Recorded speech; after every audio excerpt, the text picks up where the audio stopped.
J'ai le plaisir de vous inviter pour un live spécial restauration ce jeudi 13 octobre à 21h, heure de Paris. J'aurai le plaisir d'avoir Yanis Gauthier avec moi et Jérémy et Annabelle Sourdril. Et nous croyons que pendant ce live, quel que soit le défi que vous rencontrez en ce moment, le Seigneur va vous relever. Il est écrit dans le livre de Michée, « Ne te réjouis pas à mon sujet, toi, mon ennemi, car si je suis tombé, l'Éternel me relèvera. Si je suis assise dans les ténèbres, l'Éternel sera ma lumière. » Alors pendant ce live, nous aurons des moments forts dans la présence de Dieu. On va vous encourager et on va surtout prier pour vous, que la puissance de Dieu vous traverse et vous relève entièrement. Et également pour les malades, eh bien, la parole de Dieu dit que si nous prions pour les malades, le Seigneur les relèvera. Et nous croyons que ce sera pour vous un jour de restauration et un jour de relèvement. Alors pensez à inviter vos amis, votre entourage pour ce live qui sera un moment fort. Live Restauration avec Jérémy Sourdril, Annabelle Sourdril, Yanis Gauthier et Evelyne Lebeau. Le jeudi 13 octobre à 21h, heure de Paris, sur notre chaîne YouTube, Canal+, Star Times et Eutelsat.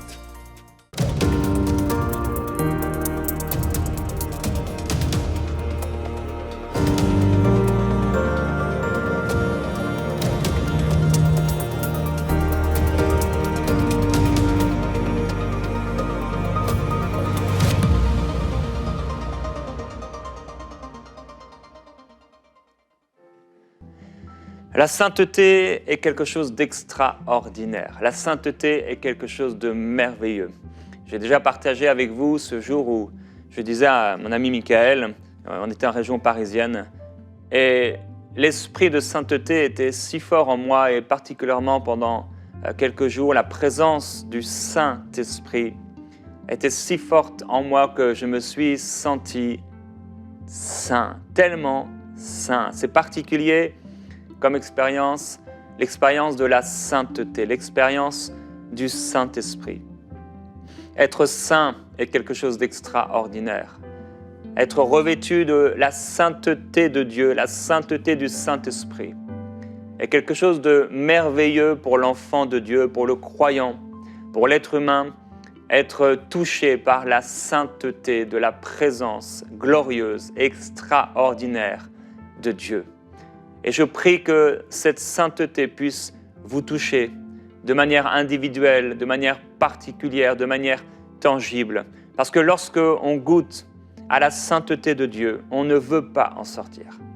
Lorsqu'on a goûté à cette sainteté, lorsqu'on a goûté à cette gloire, on ne veut plus retourner en arrière.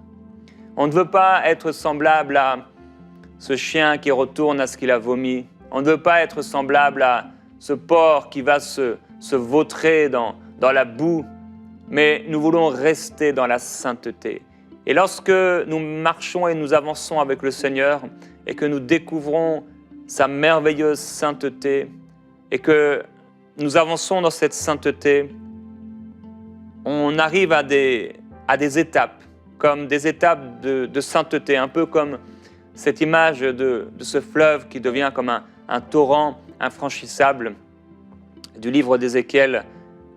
Et cette sainteté, on peut y avancer, on peut la découvrir, on peut pénétrer dans la sainteté, dans la présence de Dieu et être complètement transformé, changé, ivre dans la sainteté de Dieu, ivre dans la présence du Saint-Esprit, être tellement revêtu de la glorieuse présence de Jésus que nous ne voulons plus jamais retourner en arrière.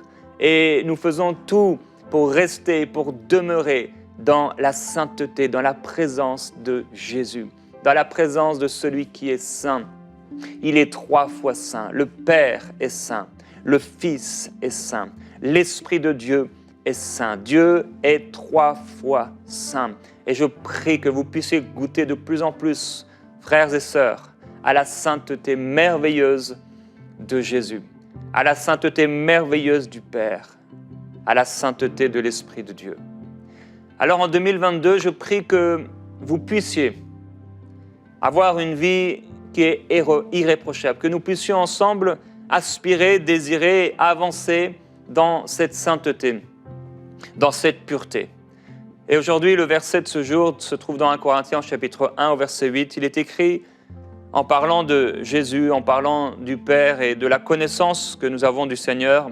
C'est lui aussi qui vous affermira jusqu'à la fin pour que vous soyez irréprochables au jour de notre Seigneur Jésus-Christ.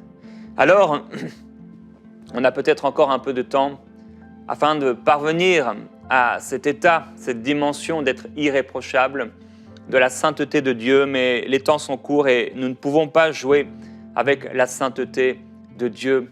Je réalise de plus en plus que beaucoup de croyants sont tellement loin de ce que Dieu a en réserve pour eux.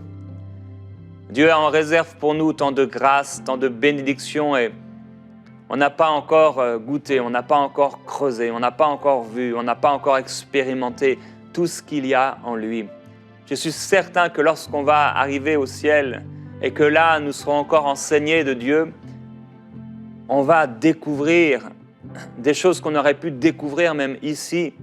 Et même si on n'aura pas de regrets, puisque tout sera parfait, mais s'il y avait eu la possibilité d'avoir du regret, on aurait tellement regretté de ne pas avoir creusé suffisamment et s'être accroché à la présence de Dieu. Je veux m'accrocher à la présence de Jésus. Je veux demeurer vraiment avec le Seigneur Jésus-Christ dans cet esprit de sainteté, demeurer dans la merveilleuse présence de Jésus. Et Paul dit que c'est lui, c'est Dieu le Père qui nous affermira et qui nous permettra d'être irréprochables. Le Seigneur nous appelle à être irréprochables. Dans le livre de Daniel, Daniel a une vision concernant la fin des temps et concernant la révélation de Jésus-Christ. Et il dit à un moment, pendant qu'il regardait la vision et qu'il cherchait à la comprendre, « Voici se tenait devant moi quelqu'un qui avait l'apparence d'un homme. Et j'entendis une voix d'homme au milieu de l'oulaï, il cria, « Gabriel, fais comprendre la vision à celui-ci. » Et alors cet ange vint alors près de la place où j'étais. À son approche, je fus effrayé. Je tombais la face contre terre. Il me dit, « Comprends, fils d'homme, car la vision est pour le temps de la fin. » Comme il me parlait, comme l'ange parlait, je restais frappé d'étourdissement, la face contre terre. Il me toucha et me fit tenir debout à la place où je me trouvais. Daniel a expérimenté la visitation d'un ange, une vision céleste extraordinaire, et son corps n'a pas pu retenir, contenir, supporter la présence de Dieu au point où il s'est effondré comme évanoui sur le sol à cause de la merveilleuse présence de Dieu. Et il s'agissait d'un ange ici. Et on voit dans son livre plusieurs fois la présence de Dieu le toucher. À un moment, il voit une vision et les hommes qui sont à ses côtés ne voient pas cette vision, mais ils sont saisis d'une grande frayeur et ils prennent la fuite pour se cacher. Et il dit, je restais moi seul et je vis cette grande vision. Les forces me manquèrent, mon visage pâlit et fut décomposé et je n'eus plus aucune force. J'ai entendu le son de ses paroles et comme j'entendais le son de ses paroles, je fus frappé d'étourdissement, la face contre terre, à nouveau, quand la présence de Dieu se manifeste. Quand l'ange de Dieu, qui est bien inférieur à la gloire du Père, se manifeste, il est frappé, il tombe comme évanoui. Et voici qu'une main me toucha et me mit tout tremblant sur mes genoux et les paumes de mes mains. Quelle gloire extraordinaire! Il dira encore, pendant que je regardais, pendant que l'on plaçait des trônes, l'ancien des jours s'assit. Son vêtement était blanc comme la neige, et les cheveux de sa tête purs comme de la laine. Son trône était comme des flammes de feu, et les roues comme un feu ardent. Un fleuve de feu coulait et sortait de devant lui. 1000 milliers le servaient, et des myriades se tenaient en sa présence. Les juges s'assirent, et les livres furent ouverts. Je regardais alors à cause des paroles arrogantes que prononçait la corne, et tandis que je regardais, la bête fut tuée, et son corps périt, livré au feu pour être brûlé, et ainsi pour les autres bêtes. Je regardais pendant mes visions nocturnes, et voici que sur les nuées du ciel arriva comme un fils d'homme. Il s'avança vers l'ancien des jours, et on le fit approcher de lui. On lui donna la domination, l'honneur et la royauté, et tous les peuples, et toutes les nations, et tous les hommes de toutes les langues le servir. La révélation de Jésus-Christ. La révélation du royaume de Dieu, le trône de Dieu. La révélation angélique qui amène la révélation du Père et la révélation à la connaissance des Écritures l'amène à s'évanouir, frappé par la puissance de Dieu. Extraordinaire. La gloire de Dieu, la puissance de Dieu. Je vous ai parlé il y a quelques jours de cette expérience que j'ai faite, où en parlant de quelque chose que j'ai vécu avec Dieu, j'ai été paralysé, impossible de parler, paralysé non dans mon corps, mais dans ma bouche, incapable de parler, et la gloire remplissait mon être. La présence de Dieu était si forte. La gloire de Dieu me remplissait d'une crainte, non d'une peur, mais d'une crainte de Dieu, d'une révérence, un profond respect pour ce qui était en train de se passer. Et je prie que la gloire du Seigneur puisse vous toucher de façon particulière et que vous puissiez expérimenter la gloire de Dieu. Tellement de croyants, tellement de gens dans l'Église n'expérimentent pas la gloire, tout ce que le Seigneur a en réserve pour eux. Et je prie qu'en cette année 2022, vous puissiez non seulement toucher comme cette femme qui a touché le bord du vêtement de Jésus et qui était toute craintive lorsque le Maître s'est retourné, mais que vous puissiez non seulement toucher, mais pénétrer la présence de Dieu, entrer dans le lieu très saint et être transformé, être changé, au point où votre corps sera visité par le Saint-Esprit, bouleversé par l'Esprit de Dieu, et que la sainteté de Dieu remplira tout votre être. Et si vous êtes saint comme il est saint, et vous êtes appelé à être saint comme il est saint, eh bien vous allez goûter à la sainteté de Dieu, la gloire de Dieu, la présence de Dieu. Vous ne voudrez pas faire le mal. Vous ne voudrez pas voler, vous ne voudrez pas tricher, vous ne voudrez pas regarder des choses impures, vous ne voudrez pas voler. Vous aurez envie juste d'une chose, la présence de Jésus. Et vous allez poursuivre la présence de Dieu. Et vous allez devenir par sa nature, par sa présence en vous, par l'influence du Saint-Esprit dans votre cœur et dans votre être, saint, irréprochable. La sainteté de Dieu, la gloire de Dieu. Dans une réunion, et ce sont des choses que je raconte peu, parce qu'elles sont saintes, dans une réunion, je fus comme paralysé, avec le bras étendu, pendant peut-être 1h30. La présence de Dieu était sur moi. La gloire de Dieu était là. Et quand la gloire de Dieu se manifeste, elle vient toujours avec une révélation. Elle vient toujours avec une parole. Partout où j'ai pu regarder dans les Écritures, j'ai vu qu'à chaque fois que la gloire de Dieu se manifeste, il y a toujours une parole qui est apportée. Quand Dieu nous touche de façon spéciale, c'est pour nous apporter sa parole. Et je prie qu'en 2022, la présence de Dieu, quelle que soit sa manifestation, puisse vous toucher. À la Pentecôte, ils ont vu comme des langues de feu. Et quand ces langues de feu se sont posées sur eux, il s'est passé quelque chose dans leur cœur. Mais non seulement dans leur cœur, mais dans leur corps. Leur bouche a été comme inondée d'huile, de miel, de la présence glorieuse de Dieu, au point où ils ont commencé à parler en d'autres langues, mais non seulement à parler en d'autres langues, mais à manifester plusieurs dons spirituels. Ils ont parlé diverses sortes de langues. Ils proclamaient les louanges de Dieu. Ils étaient remplis du Saint-Esprit. Certains ont reçu, ce jour-là, j'en suis certain, le don du ministère. Et il s'est passé des choses extraordinaires. Un réveil spirituel est né ce jour-là, attirant les foules. Et la présence de Dieu était tellement forte qu'on a cru qu'ils étaient ivres, certainement en train de tituber, certainement comme Daniel, tombant la face contre terre, prosterné, certainement en train de pleurer, et d'autres en train de rire sous la présence extraordinaire de Dieu. Quelle gloire! Merveilleuse gloire! Lorsque Jésus prend le contrôle, lorsqu'il prend la place. Mais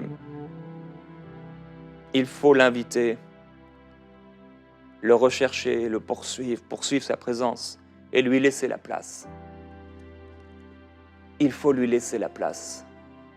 Il faut l'inviter, il faut l'accueillir. N'attristez pas le Saint-Esprit de Dieu. pour lequel vous avez été scellés pour le jour de la rédemption. N'attristez pas le Saint-Esprit de Dieu, mes frères, mes sœurs. N'attristez pas le Saint-Esprit de Dieu. Vous savez, dans la vie de beaucoup de croyants, le Saint-Esprit a été si attristé qu'ils ne ressentent plus sa présence. Le Saint-Esprit a été si attristé, si méprisé, inconsidéré. Et vous savez, quand Jésus était sur la terre, il a été méprisé. Il a été rejeté. Il a été abandonné. Il a été inconsidéré. Et lorsqu'il a été considéré, c'était souvent pour les mauvaises choses. Parce qu'il donnait à manger, il multipliait la nourriture. Parce qu'il faisait des choses, mais pas pour qui il était. Et de la même façon, le Saint-Esprit est aujourd'hui inconsidéré par beaucoup de croyants, par l'Église. On oublie même sa présence. Et il est celui qui a été envoyé du Père par Jésus-Christ pour être avec nous. Le Saint-Esprit. Et ce Saint-Esprit, il y a comme en lui, le terme n'est pas forcément parfaitement juste, mais comme une fragilité, plutôt une sensibilité. Il ne peut supporter le péché. Il ne peut supporter l'impureté, il ne peut supporter la souillure, il ne peut supporter le mal. Jésus a parlé du Saint-Esprit de façon particulière. Et la parole nous encourage à ne pas l'attrister. N'attristez pas le Saint-Esprit de Dieu. Par la grâce de Dieu et par l'amour de Dieu, grâce à Dieu, il peut nous pardonner lorsqu'on l'a attristé.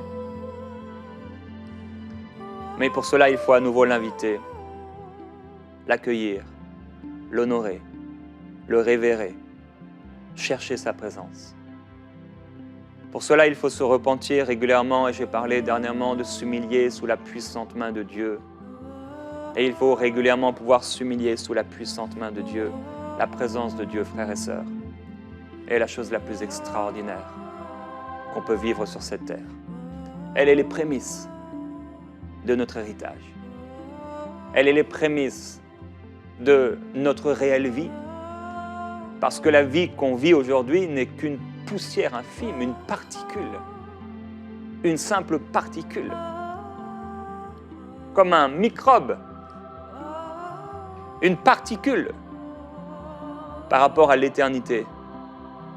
Notre vie sur la terre, elle a été décrite dans la parole comme un passage. Juste un passage, on passe. Et dans ce passage, si on a mal commencé, ou si on a bien commencé, quel que soit où on a commencé, comment on a commencé, l'important c'est comment on va finir. Sauf que nous ne connaissons pas la fin. Nous ne savons pas quand viendra la fin. C'est pourquoi aujourd'hui, c'est le jour du salut. C'est aujourd'hui qu'on doit être saint, qu'on doit être pur, qu'on doit être irréprochable. Et on a un but à atteindre, et ce but, c'est Christ, être semblable à lui. C'est pourquoi la parole de Dieu nous encourage à fuir le péché, à s'éloigner du mal sous toutes ses formes, à s'abstenir des convoitises charnelles, n'avoir aucune part avec les pécheurs, de repousser les discussions folles et inutiles. Alors oui, pour que le vin nouveau vienne dans le corps, le temple que nous sommes, on doit changer à l'intérieur. À l'intérieur. Et ce qui était pour nous des gains, on les considère comme des pertes à cause de Christ, et on poursuit la présence de Jésus. Et dans la parole, dans le Nouveau Testament, lorsqu'on choisissait quelqu'un qui voulait servir Dieu, il est écrit qu'il fallait que ce soit un homme irréprochable, mari d'une seule femme, ayant des enfants fidèles, qui ne soient ni accusés de débauche, ni indisciplinés. Ces hommes ne devaient pas être arrogants. Ils ne devaient pas être colériques ou coléreux. Ils ne devaient pas être adonnés au vin, ni violents, ni âpres au gain, à l'argent, mais ils devaient être hospitaliers, amis du bien, sensés, justes, consacrés, maîtres d'eux-mêmes, attachés à la parole authentique, telle qu'elle a été enseignée. Cette semaine, la série que je vous propose, c'est « Tu n'es pas seul ». Mais c'est aussi parce que nous ne sommes pas seuls que nous devrions continuer de poursuivre cette sainteté, cette irréprochabilité. Parce que nos propres décisions, et nous le verrons cette semaine, et nos propres choix vont avoir de l'impact sur toutes les personnes qui sont autour de nous. Et si nous mesurons l'excellence de la présence de Dieu, la nature et la gloire de Dieu, si nous poursuivons ce but d'être comme Christ et que Christ soit révélé à travers nous, beaucoup d'hommes, beaucoup d'âmes seront touchées. Beaucoup de personnes seront touchées par la présence de Jésus qui habite en nous. Dans 1 Corinthiens, au chapitre 5, l'apôtre Paul a l'air comme fâché. En tout cas, il est choqué, effaré par rapport au péché qui se manifeste au sein de l'Église. Et il dit, on entend parler constamment d'inconduite parmi vous. Et une inconduite telle qu'elle ne se retrouve même pas chez les païens, au point où l'un a la femme de son père. Et il dit, vous êtes enflés d'orgueil, comment l'orgueil spirituel peut venir? Comment l'orgueil spirituel peut venir dans nos églises et dans nos vies alors qu'on vit n'importe comment? Comment on peut juger les autres alors que nous-mêmes, on vit n'importe comment? Et il dit, mais ne savez-vous pas qu'un peu de levain fait lever toute la pâte? Purifiez-vous du vieux levain afin que vous soyez une pâte nouvelle. Et il dit, ce que je vous ai écrit, c'est de ne pas avoir de relation avec quelqu'un qui, en se nommant frère, serait débauché, cupide, idolâtre, insulteur, ivrogne, accapareur, de ne pas même manger avec un tel homme. Et il dira encore, le corps n'est pas pour l'inconduite. Ne savez-vous pas que les injustes n'hériteront pas le royaume de Dieu? Ne vous y trompez pas. Il dit, ne vous y trompez pas, ni les débauchés, ni les idolâtres, ni les adultères, ni les dépravés, ni les homosexuels, ni les voleurs, ni les cupides, ni les ivrognes, ni les insulteurs, ni les accapareurs n'hériteront le royaume de Dieu. Et c'est là ce que vous étiez au passé, quelques-uns d'entre vous. Mais vous avez été lavés, mais vous avez été sanctifiés, mais vous avez été justifiés au nom du Seigneur Jésus-Christ et par l'Esprit de notre Dieu. Et il parlera de ce corps qui est pour le Seigneur. Je prie que la glorieuse sainteté de Dieu vous touche de manière particulière. Plusieurs déjà vous avez expérimenté depuis le début de cette émission la présence de Dieu qui vous a touché d'une façon spéciale. Le Saint-Esprit veut être révéré afin de révéler Christ. Que vous puissiez maintenant, dans ce temps de prière, désirer la présence de Jésus, aspirer à marcher d'une manière droite et sainte. Seigneur, merci.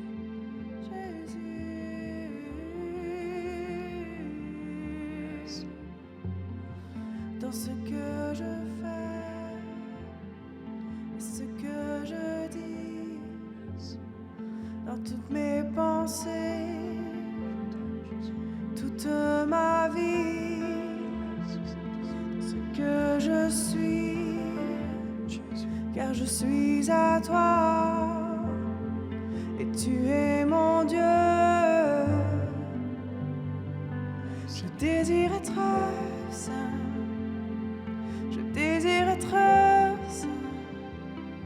Je désire être saint comme toi. Oui.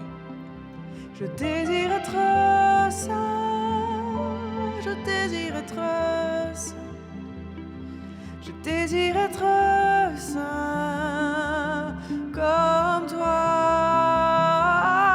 Je désire être saint. Je désire être saint. Je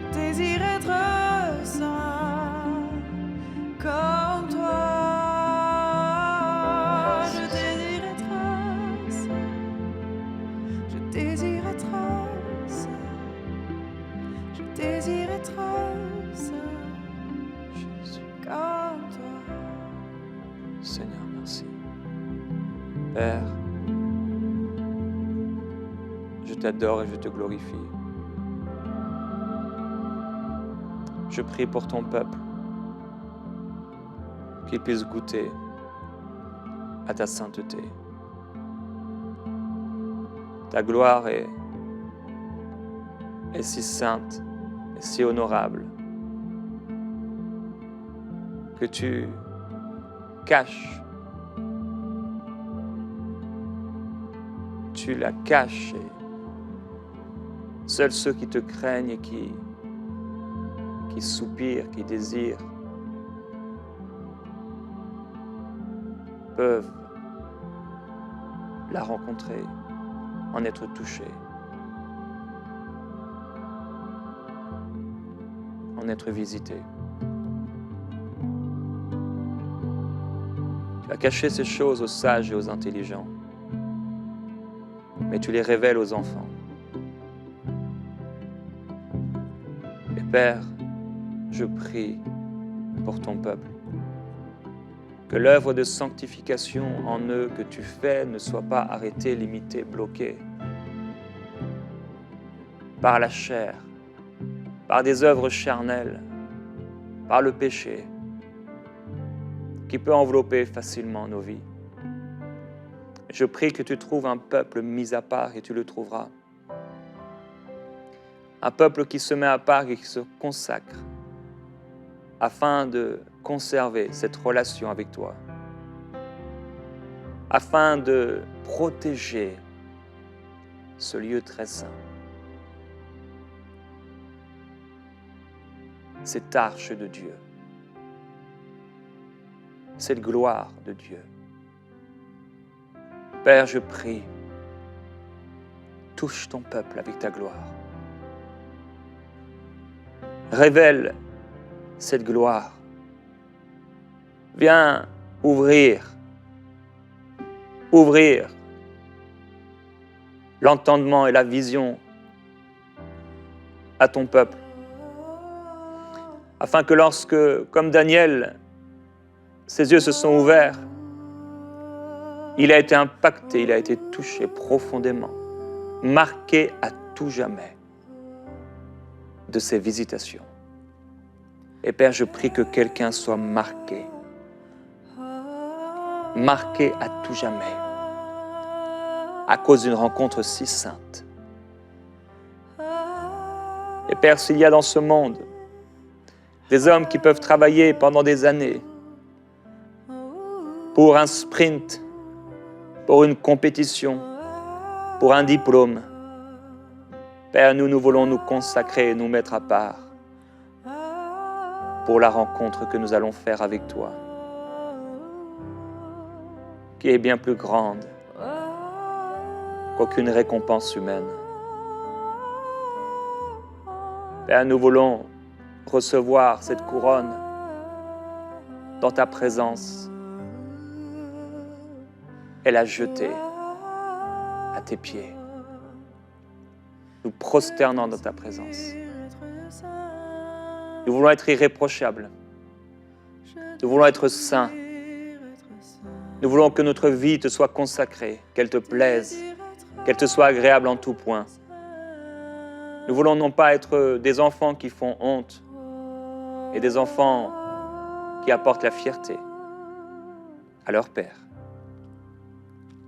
Père, nous voulons te glorifier, te servir et vivre avec toi.